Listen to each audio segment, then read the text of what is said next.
Buddy,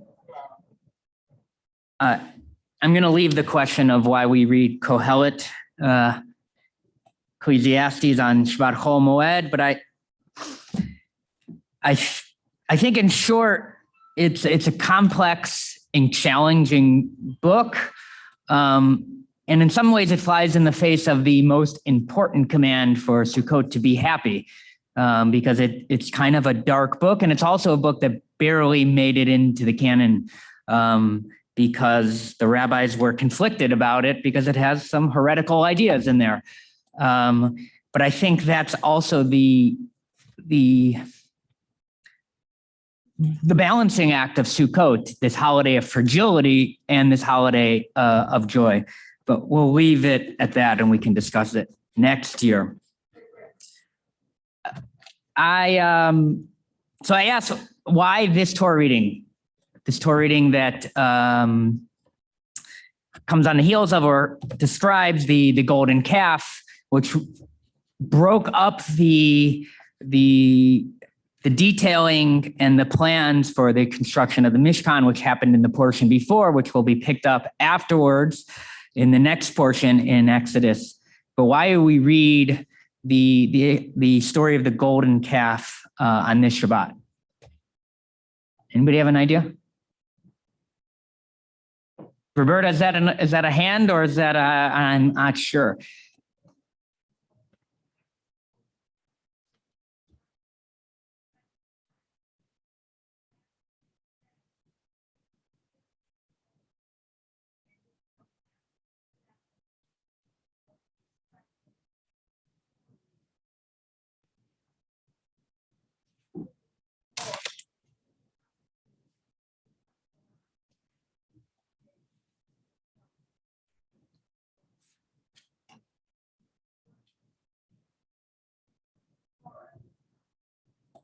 Okay, so thank you for adding in what we didn't read. We skipped over the golden calf, but we're going to come back to that. That's what I want to talk about. We get Moses going up the second time for the second set of tablets, and we're a few days away from Simchas Torah, where we celebrate the completion and the beginning anew of the Torah. So that's one. And hint for next year, that's also part of why we read the book of Kohelet, since it's part of the wisdom literature, and Torah is about wisdom. Anybody else have an idea why we read the portion that we read today? Second chances. And Mitchell,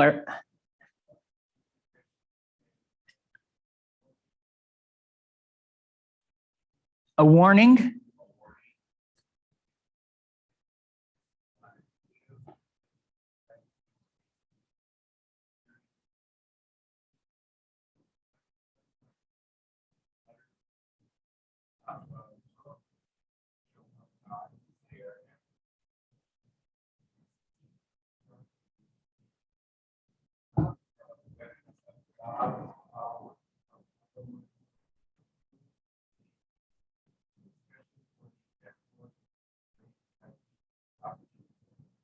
Wow. All right. Thank you, David.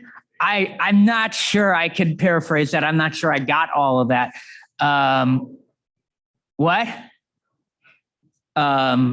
David saw parallels to the fragility of the holiday and the fatalism of the reading, as well as the Haftorah. And Susan said it's a warning.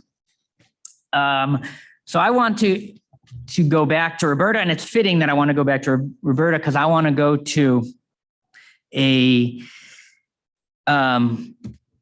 text at the very end of the Torah, from Nehemiah, chapter 8, which I'll point out. Roberta, why it goes back to you. But in our tradition, the rabbis believe that the golden calf happened on the first of Tishrei, which is,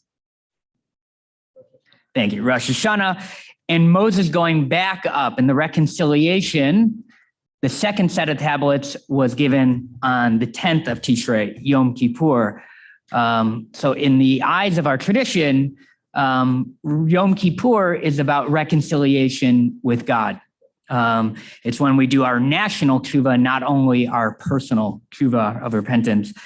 But I want to look at briefly the 8th chapter of the book of Nehemiah, the very end of the Torah. The beginning of that chapter, Roberta talked about on the second day of Rosh Hashanah. That's where we get one of the ideas of what Rosh Hashanah is in the Bible, of you come together as the entire community and you hear the entirety of the Torah. That was what Rosh Hashanah was in the time after the exile. But then here in Nehemiah, chapter 8, verse 16. And they made booths for themselves, each on his roof and in their courtyards and in the courtyards of the house of God, and in the square of the water gate, and in the square of the gate of Ephraim. And all of the assembly of those returning from captivity made booths and dwelled in the booths.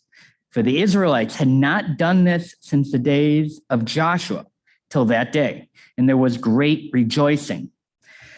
And he read the book of the teaching of God, the Torah, one day after the next, from the first day to the last day. And they made a festival 7 days.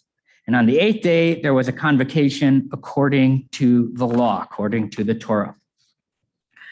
So in this passage from Nehemiah, the Israelites it feels like they stumble upon something they had not known before. It's like when you go through a family album and you see that person that you've never seen before, and it turns out, oh, wait, that's a cousin, and there was a rift in the family. We never knew about that person.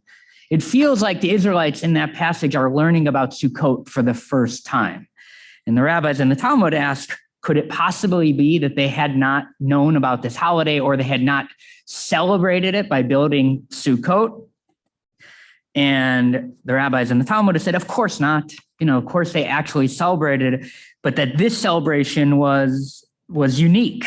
And it was not just the celebration of the holiday, but it was a celebration of Ezra's tshuva on behalf of the people that got them to come out of captivity. And they went into captivity after the destruction of the first temple, according to tradition, because of their own idolatrous actions and infighting and squabbling. And so that the holiday of Sukkot is really celebrating the merit of Ezra. And as the Talmud says, it's his merit that shielded and sheltered them, the Israelites, just as the Sukkah shields and shelters us. And, so the Talmud goes on a lot, but could it possibly be that they didn't celebrate Sukkot? And no, but Robert Alter says that this is the beginning of Sukkot being transformed from being a harvest festival to being a national, a holiday of national religious significance, which is what we celebrate it as. And that's the way the rabbis celebrated it, where, all of the issues of the harvest are kind of put along the side or put on the gourds that we hang up. But it's really about national and religious significance.